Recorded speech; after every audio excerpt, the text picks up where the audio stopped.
पावन त्रिवेणी में दर्शन करने और स्नान करने का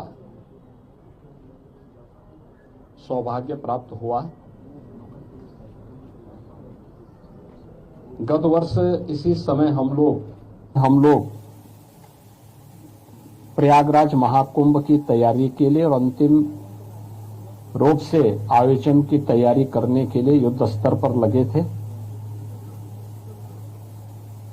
मुझे याद है 10 जनवरी 2025 को भी मैं प्रयागराज में ही था। मेले की अंतिम तैयारी देखने के लिए मैं आया था और आज इस वर्ष माघ मेला जो पूरी भव्यता के साथ पौष पूर्णिमा 3 जनवरी 2026 से प्रारंभ हो चुका है। लगातार यह 15 फरवरी तक यह आयोजन चलेगा। जो अपेक्षा थी पौष पूर्णिमा को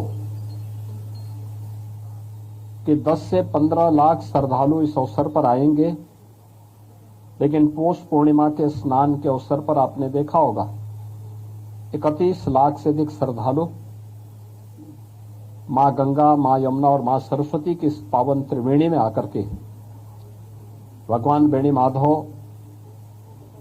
की कृपा से, बड़े हनुमान जी की कृपा से, भगवान अक्षय वट की असीम सानिध्य में उन्होंने सकुशल स्नान किया और यहां से आशीर्वाद लेकर के प्रस्थान किए और कल्पवासी 1 महीने के कल्पवास के लिए यहां पे वर्तमान में अपनी साधना में तल्लीन है। आज मुझे यहां पर भगवान रामानंद जी के 726वीं पावन जयंती के कार्यक्रम में भाग लेने का अवसर प्राप्त हुआ है। ये प्रयागराज का सौभाग्य है कि अनेक पूज्य ऋषि मुनियों के पावन धरा है। द्वादश माधव के साथ ही त्रिवेणी के पावन धरा के साथ ही यहां पे महर्षि भारद्वाज, महर्षि याज्ञवल्क्य और अन्य तमाम पूज्य महर्षियों का, सिद्धों का, संतों का सानिध्य इस पावन धरा को प्राप्त हुआ। 726 वर्ष पूर्व इसी पावन धरा पर जगतगुरु रामानंदाचार्य जी का भी जन्म हुआ था। आज का दारागंज उनके जन्मस्थली के रूप में ही विख्यात है। आज उनके इस पावन जन्मोत्सव कार्यक्रम के साथ ही माघ मेले की तैयारी भी हम लोगों ने प्रारंभ की है, इसकी समीक्षा की है।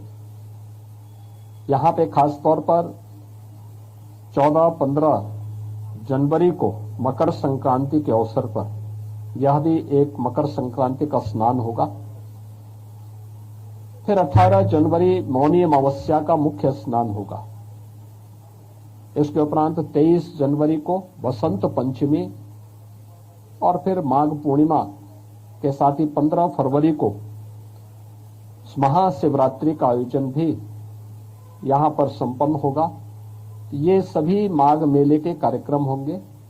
माघ मेले पौष पूर्णिमा से लेकर के माघ पूर्णिमा तक इस पूरे आयोजन के लिए प्रशासन ने, पुलिस ने और सभी संबंधित विभागों ने अपनी पूरी तैयारियां की हैं। पहले की तुलना में घाटों की लंबाई बढ़ाई है, स्वच्छता का विशेष ध्यान दिया गया है। भीषण शीतलहरी है, इसमें बचाव के लिए आवश्यक उपाय किए गए हैं। पब्लिक एड्रेस सिस्टम के साथ ही मेला से जुड़े हुए मेला सेवा ऐप का भी शुभारंभ करते हुए किसी भी कल्पवासी को, किसी भी संत को, किसी भी श्रद्धालु को अगर कोई सेवा लेनी हो, किसी प्रकार की कोई उनकी यहाँ कोई किसी प्रकार की समस्या हो तो इससे संबंधित वह अपने इस मोबाइल ऐप के माध्यम से भी जानकारी लेकर के और अपनी जानकारी दे करके उस सेवा का उपयोग कर सकता है या प्रशासन से अपनी बात को रख सकता है।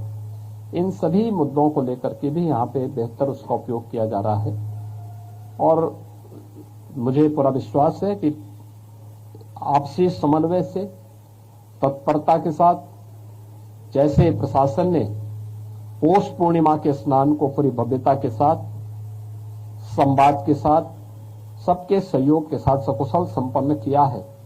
आगे आने वाले सभी 5 स्नान भी उसी पवित्रता के साथ, उसी संवाद और समन्वय के साथ सकुशल संपन्न होंगे। इसी मुद्दे पर आज हमने यहाँ पे चर्चा की है और उसको लेकर के प्रशासन भी पूरी तत्परता के साथ लगा हुआ है और सभी लोग मिलकर के इस कार्यक्रम को सकुशल संपन्न करेंगे।